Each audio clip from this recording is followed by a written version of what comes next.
On a peur d'une amende, on a peur d'une infraction, on a peur d'une maladie, on a peur de la pauvreté, on a peur de X, de Z, de Y, et on n'a pas peur d'Allah.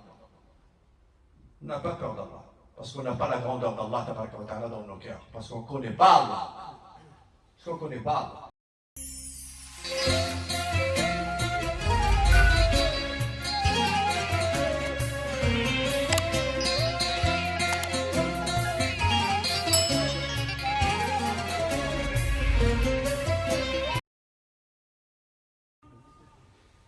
بسم الله الرحمن الرحيم الحمد لله رب العالمين والعاقبة للمتقين ولا عدوان إلا على الظالمين وأشهد أن لا إله إلا الله وحده لا شريك له وأشهد أن محمدا عبده ورسوله أدى الأمانة وبلغ الرسالة ونصح الأمة وكشف الغمة وجاهد في الله حق جهاده حتى أتاه اليقين اللهم صل وسلم وبارك على سيدنا محمد في الأولين وفي الآخرين وفي الملأ الأعلى إلى يوم الدين. أما بعد, mes chers frères, mes chers sœurs, l'imam al-Bukhari rahimahullah ta'ala rapporte dans son authentique un hadith qui nous a été rapporté par Anas ibn Malik, celui qui a servi le prophète alayhi salam plus de 10 ans.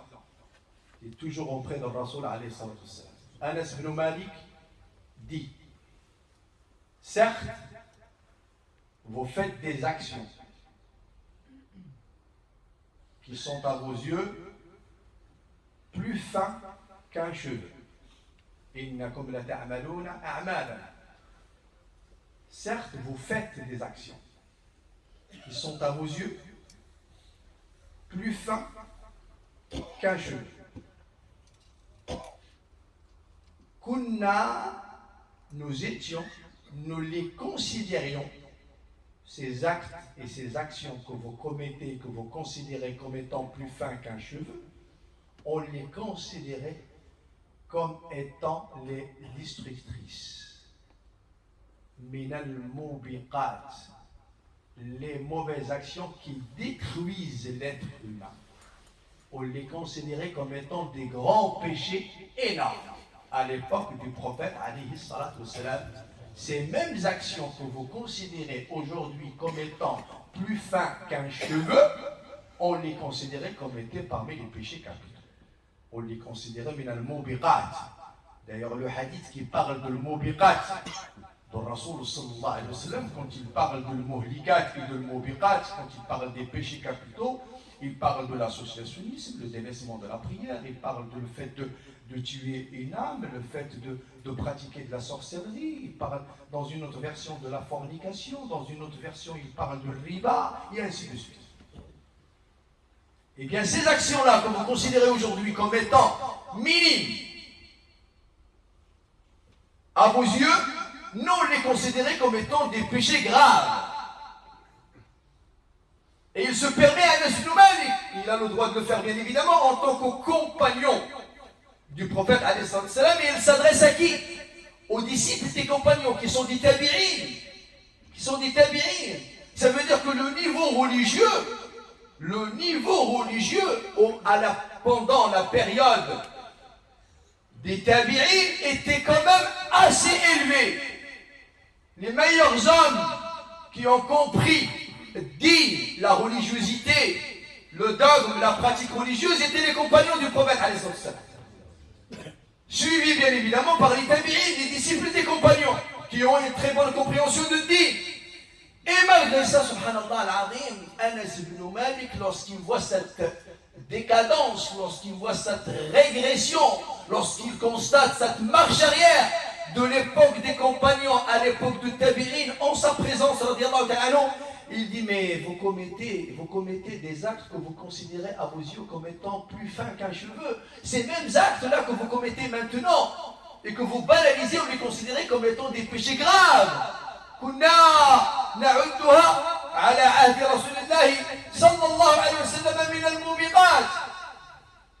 al-mubiqat. Donc si Anas ibn Malik, imaginez-vous les frères et les sœurs, il a dit ça il y a 14 siècles. Il a dit ça il y a 14 siècles. Si Anas ibn Malik était parmi nous aujourd'hui, il va dire quoi?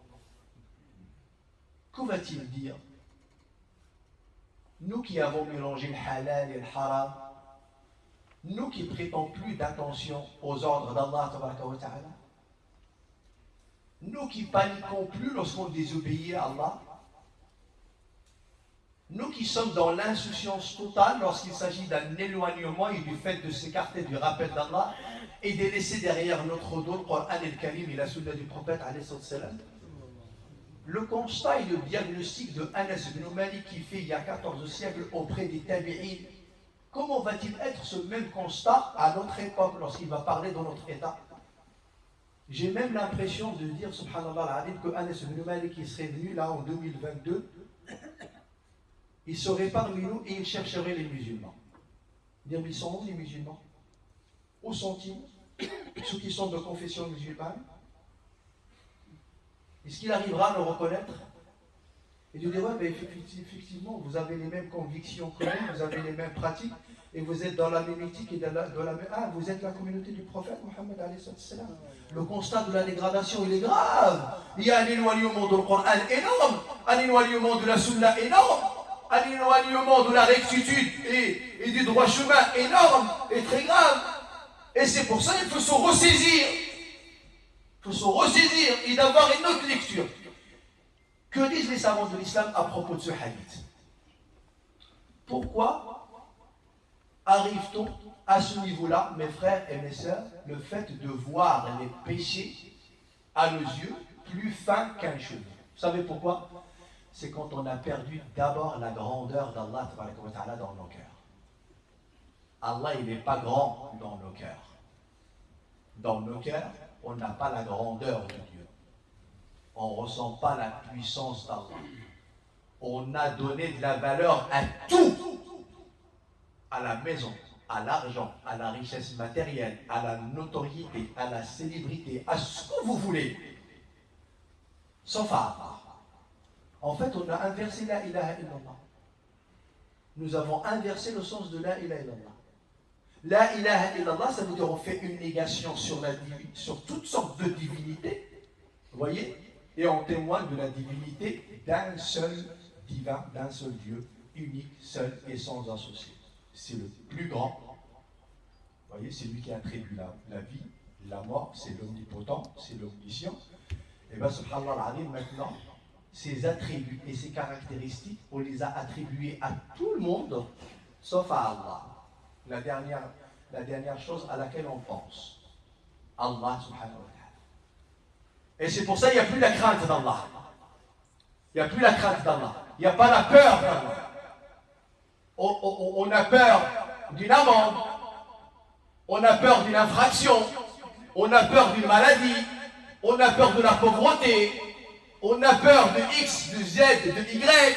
Et on n'a pas peur d'Allah. On n'a pas peur d'Allah. Parce qu'on n'a pas la grandeur d'Allah dans nos cœurs. Parce qu'on ne connaît pas Allah. Parce qu'on ne connaît pas Allah.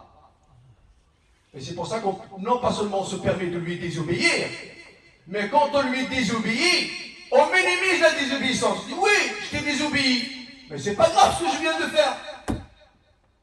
C'est pas grave. C'est minime. Délaisser les prières. Ne pas prier du tout pour certains et certaines. Retarder les prières pour certains et certaines. Ne pas lire le Coran. S'éloigner complètement du cadre de l'obéissance et des pratiques cultuelles. C'est pas grave. Vivre dans le cadre du haram, de l'illicite, même avoir la capacité intellectuelle, vous voyez, de développer le haram. Maintenant, on a l'art et la manière de justifier le haram.